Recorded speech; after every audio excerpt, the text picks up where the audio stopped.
मेरा नाम सौरभ है। मैं 27 साल का हूँ और मेरी पत्नी का नाम संजू है। हम दोनों ने एक दूसरे से लव मैरिज की थी। हमारी शादी को 1 साल हुआ है।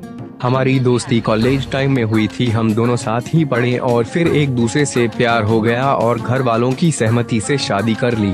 मेरी पत्नी मुझे बहुत प्यार करती है। मैं भी अपनी पत्नी से बहुत प्यार करता हूँ। मैंने आज तक किसी दूसरी महिला के बारे में सोचा तक नहीं था। मेरे ससुर नहीं है। मेरी सास का कई साल पहले तलाक हो चुका है। शादी से पहले मैं कई बार उनसे मिला हूँ।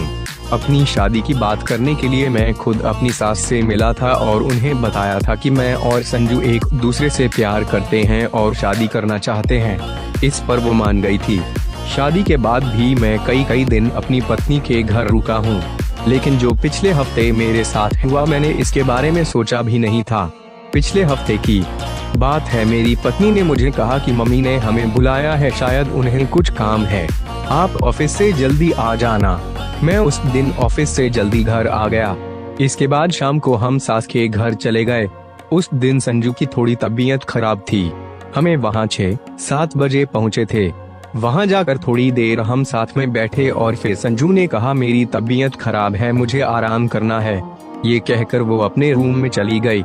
इसके बाद मैं और मेरी सास वहाँ बैठे रहे।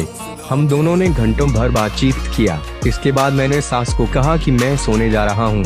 इस पर मेरी सास ने कहा कि ऊपर का एसी खराब है तो तुम नीचे ही सो जाओ। मैंने उस रूम में चला गया।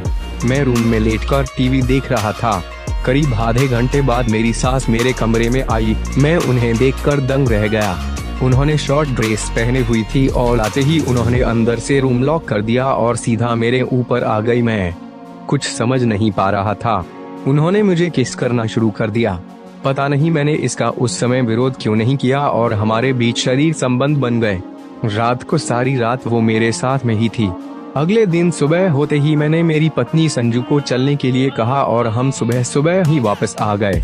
इसके बाद से मुझे बहुत गलत लग रहा था। मैं अपनी पत्नी से प्यार करता हूँ, इसलिए दोबारा मैं वहाँ कभी नहीं